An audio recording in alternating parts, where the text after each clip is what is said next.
जो सरकार 8 सालों में 1 यूनिट भी बिजली का उत्पादन नहीं कर पाई, अब वो सरकार बिजली चोरी पकड़ रही है कि उनके घर जो 1.5 लाख रुपए के एक बल्ब जलाने की बिजली की बिल आ रही है, वो चोरी किसकी है और वो भ्रष्टाचार किसकी है। इन्होंने कहा कि वो 20 लाख लोग वोटों से उनको 20 लाख वोट पड़ी है और ये हुआ है वो हुआ है, तो अगर 20 लाख वोट पड़ी है तो मतलब चोरी का लाइसेंस दे दे उनको। मंदिर निकल आया है तो मैं ऐसा मानता हूँ कि वहाँ पर पूजा अर्चना भी होनी चाहिए, सर्वे भी होना चाहिए, कोर्ट जो बोलेगा वो हमें स्वीकार है। अगर संभल में कोई मंदिर निकल रहा है वो निकल नहीं रहा है, का तमाशा जो है सिर्फ शिवम त्यागी क्यों करे भाई, उनकी तरफ से क्यों शुरू नहीं हो सकता?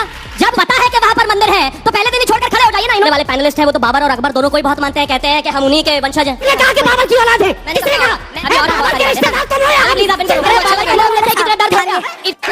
नमस्कार दोस्तों, स्वागत है आपका। आप देख रहे हैं द भारत डिबेट। दोस्तों आज की डिबेट होने वाली है बीजेपी के प्रवक्ता शिवम त्यागी इस्लामिक स्कॉलर अंसार रजा के बीच में। दोस्तों संभल में जब से सर्वे हुआ और वहां पर जब से मंदिर होने का प्रमाण मिला और मूर्तियों की अवशेष निकली है, तब से विपक्षी नेता और मौलाना पूरी तरह से बौखलाए हुए हैं और इस पर डिबेट खत्म होने का नाम ही नहीं ले रहा है। तो आज इसी मुद्दे को लेकर चल रही डिबेट में भाजपाई शिवम त्यागी ने मौलाना अंसार रजा की तगड़ी क्लास लगाई है।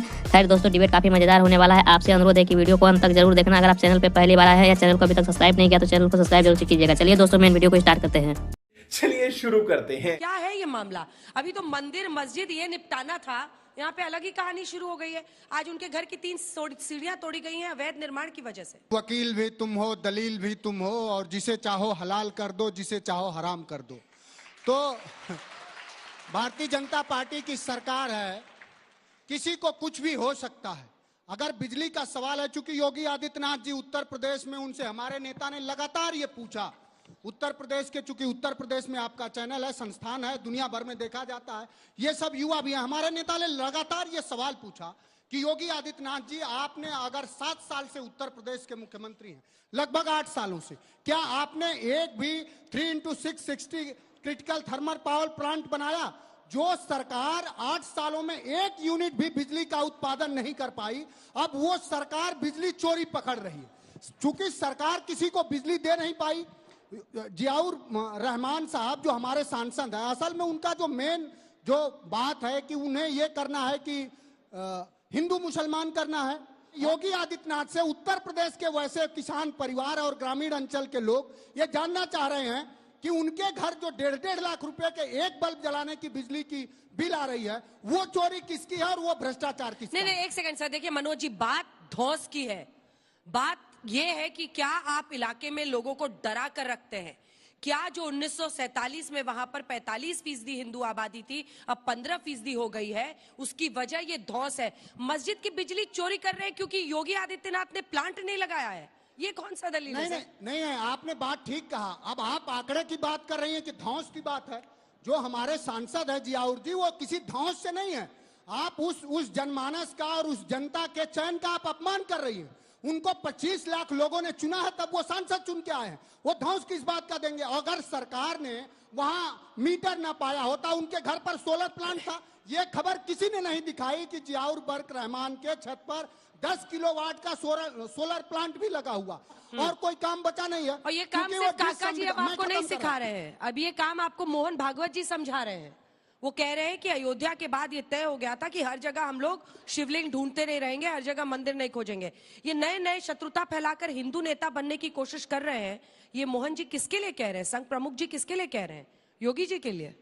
जब शेर से शुरुआत हुई है तो शेर से शुरू कर देता हूं कि आसमानों से फरिश्तों को उतारा जाए और जो भी इनके सामने मंदिर का सच बोले वो आज भी मारा जाए। कमाल बात कर रहे हो कि भाई, अब एक चीज बताइए, मंदिर प्राकट्य को कोई रोक दे क्या? मान लीजिए कोई खुदाई चल रही है, वहां से मंदिर निकला है, नहीं इसको बंद कर दो, वो काका जी बोलेंगे, नाराज हो जाएंगे, सब नाराज हो जाएंगे, विपक्षी नाराज हो जाएंगे, इंडिया अलायंस नाराज हो जाएगा। नहीं, जहां तक बात मोहन भागवत जी की है, बिल्कुल ठीक बात है, इसमें कहीं कोई दो राय नहीं है, कोई विवाद नहीं होना चाहिए। हम सब साथ रहते हैं, साथ में रहेंगे, आगे भी रहेंगे। लेकिन बिजली चोरी में कोई डिपार्टमेंट कहीं पर कार्रवाई करने गया, वहां पर जब खुदाई हुई तो पता चला कि वहां पर मंदिर है। मंदिर जब वहां पर खोदने लगे तो उसके बाद कुएं निकले, 19 कुएं निकले, उसके बाद मंदिर निकले, भगवान हनुमान की मूर्ति निकली, और ये कहते हैं नहीं आप रोज रोज ही मंदिर खोदते हो। अब आंखें तो बंद नहीं की जा सकती जनाब, आपको बुरा लगे सो लगे।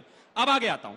इन्होंने एक चीज और कही कि एक बल्ब और एक पंखे पर जो है 1 लाख रुपए का बिल आता है। इनके सांसद के यहां 22 एसी लगे हुए हैं, 0 बिल आता है। आज के जमाने में 21वीं सदी में भी कटिया डाल के बिजली चोरी कर रहे हो, इतनी बेशर्मी। मतलब सांसद होते हुए 0 बिल।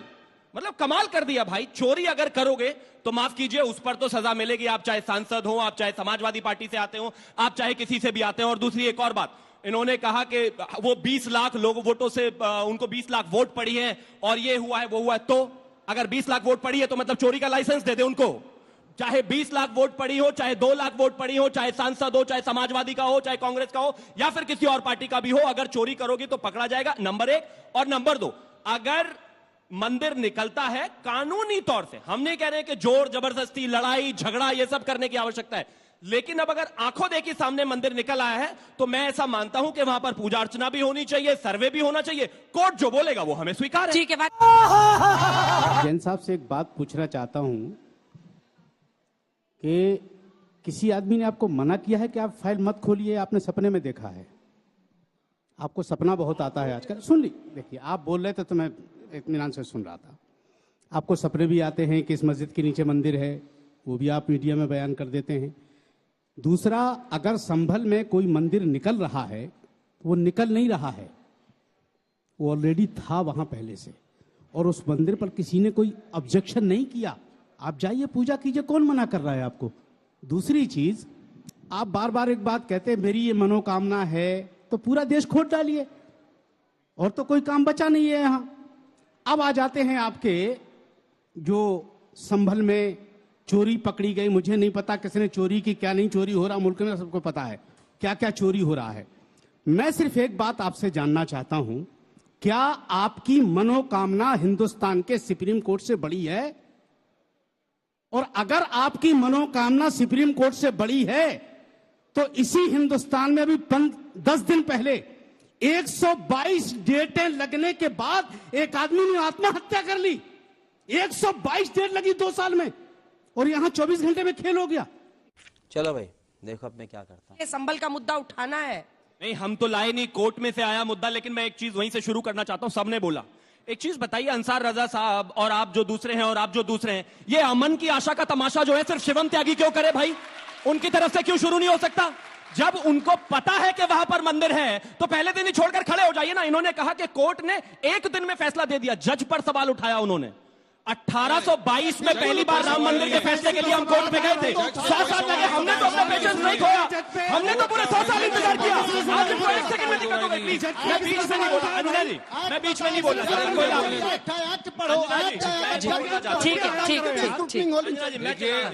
रिक्वेस्ट। दूसरा, हमारे जो सामने वाले पैनलिस्ट हैं वो तो बाबर और अकबर दोनों को ही बहुत मानते हैं, कहते हैं कि हम उन्हीं के वंशज हैं। बाबर नामा में और आईने अकबरी में लिखा हुआ है, बाबर नामा पेज नंबर 687 कहता है कि संभल में हरिहर मंदिर है। आईने अकबरी कहती है कि संभल में हरिहर मंदिर है, तो दे दो ना भाई, केस खत्म हो जाएगा, बात खत्म हो जाएगी। आप सुप्रीम कोर्ट की मान्यता रखते हैं।